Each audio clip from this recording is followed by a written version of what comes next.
여호수아 1장 1절에서 9절까지 말씀을 살펴보도록 하겠습니다. 창세기부터 신명기까지 5권을 모세오경이라고 부릅니다.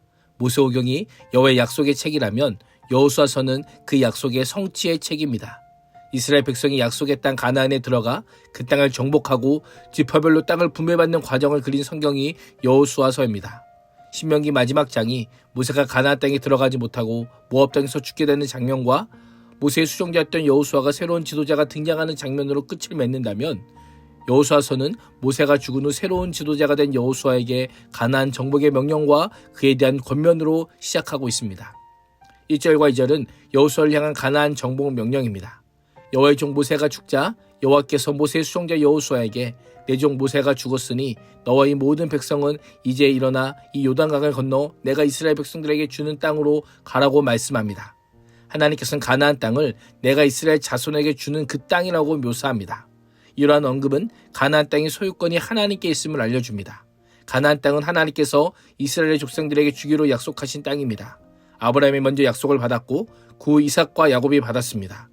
또한 이 가나안 땅은 하나님께서 그의 언약 백성들에게 선물로 은혜로 주시는 땅이요, 가나안 땅의 정복은 하나님의 약속이 성취되는 사건임을 알려주고 있습니다.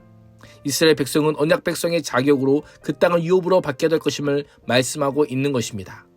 비록 모세는 죽었지만 여전히 살아계시고 역사를 주관하신 하나님께서 이스라엘과 함께 하시며 약속을 성취하실 것임을 선포합니다. 새해 첫날, 우리가 살아야 하는 날들은 미지의 시간입니다. 그러나 하나님께서 여전히 살아계셔서 역사하시고 또한 일하고 계시기에 다가올 날들은 우리를 위해 하나님께서 일하실 날임을 믿음으로 선포해야만 하는 것입니다. 올 한 해 어떤 기대와 소망이 있습니까? 그 선하심과 인자하심으로 하나를 이끌어 나갈 언약의 신실하신 하나님을 기대할 수 있기를 축복합니다. 3절과 4절은 가나안 땅에 대한 약속의 재확인입니다. 하나님께서 가나안 땅의 약속을 재확인하시며 모두 내가 너희에게 주어노니 라고 말씀합니다. 2절에서는 가나안 땅을 앞으로 줄 땅이라고 하셨다면 3절에서는 이미 주었다라고 말씀하고 있습니다. 동일한 땅을 왜 각기 다른 시제로 묘사하고 있을까요? 앞으로 줄 땅이라고 하는 표현은 주는 자인 하나님의 의지를 강조한 하나님의 계획을 부각시키는 반면, 주었노니라고 하는 표현은 행위의 완전성을 강조하는 하나님의 결정을 강조하기 위함입니다. 이러한 표현은 예언자들의 선포 양식에서 자주 볼 수 있는데요, 예언자적 완료라고 부르기도 합니다. 하나님의 계획과 약속은 하나님의 의지 안에서 이미 성취된 것이나 다름없음을 의미하는 것입니다. 여기에 여호수아서가 가진 중요한 의미가 있습니다. 여호수아서는 땅에 대한 약속의 이중적인 성격을 잘 보여주고 있습니다. 가나안 땅은 현실적인 차원에서는 이스라엘 백성들이 들어가서 차지할 땅이요, 동시에 믿음의 차원에서는 이미 주신 땅입니다. 하나님의 땅에 대한 약속은 이스라엘 백성들의 믿음을 요구합니다. 믿음으로 반응할 때 이스라엘 것이 되는 것입니다. 그래서 3절 하반절은 너희가 발바닥으로 받는 곳은 모두 내가 너희에게 주어노니라고 말씀하고 있는 것입니다. 하나님께서 약속하신 땅이지만 저절로 주어지는 것이 아니라 믿음을 가지고 나아가 가나안의 대적들과 싸워 쟁취해야 함을 선언합니다. 이렇게 하여 얻게 되는 땅의 경계는 광야에서부터 레바논까지와 유브라데 하수에서 대해까지였습니다. 우리 또한 마찬가지입니다. 하나님께서 모든 일을 계획하시고 성취하시지만 언약의 동반자인 우리가 하나님의 약속을 믿음으로 받아들이고 따를 때만 그 약속을 이루어 가십니다. 올 한 해도 하나님께서 하신 일들을 기억하고 말씀대로 순종함으로 하나님께서 친히 앞서 싸우게 하실 수 있기를 축복합니다. 5절과 6절은 여호수아를 향한 하나님의 평생 동행 약속입니다. 하나님께서 땅에 대한 약속을 확증하신 이후 두 번째로 약속의 말씀을 주십니다. 하나님의 함께하심, 임마누엘에 대한 약속입니다. 지금까지 모세와 함께하신 하나님께서 이제 여호수아와 함께하실 것이다 라고 합니다. 그 결과 아무도 여호수아를 당할 사람이 없을 것이라고 선포합니다. 이 약속이 여호수아에게 어떻게 들렸을까요? 모세와 늘 동행해 주신 하나님의 모습을 누구보다 가장 가까이서 본 사람이 바로 여호수아입니다. 하나님께서는 관념적이거나 추상적인 약속이 아닌 여호수아가 직접 보고 경험한 살아있는 체험에 근거한 약속을 주고 계십니다.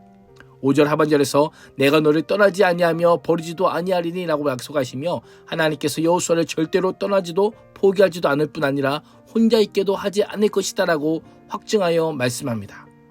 5절 한 절에만 무려 3번이나 하나님의 동행 약속이 선포되고 있습니다. 왜 이렇게까지 하나님께서 함께 하심을 강조하는 걸까요? 이스라엘이 앞으로 가나안 땅에 쌓을 전쟁이 거룩한 전쟁이기 때문입니다. 거룩한 전쟁은 하나님께서 전사로 직접 참여하시는 전투입니다. 전쟁에서 하나님의 인대를 상징하는 법궤를 앞세우는 것도 이와 같은 이유 때문입니다. 거룩한 전쟁의 승리의 관건은 하나님의 함께하심입니다. 가나안 땅을 정복하는 일은 결코 하나님의 동행과 도우심 없이 인간 스스로의 힘만으로는 되어질 수 없음을 암시하고 있는 겁니다. 여호수아가 당면한 현실이 인간의 힘으로 도저히 극복하기 어려운 상황 속에 있기 때문에 여호수아가 의지할 수 있는 유일한 대상은 전능하신 여호와가 함께 있다라는 것 또한 알려주고 있습니다. 2025년 새해 일상에서 영적 전쟁의 승리의 관건도 하나님의 함께하심입니다. 올 한 해 누구와 동행하겠습니까?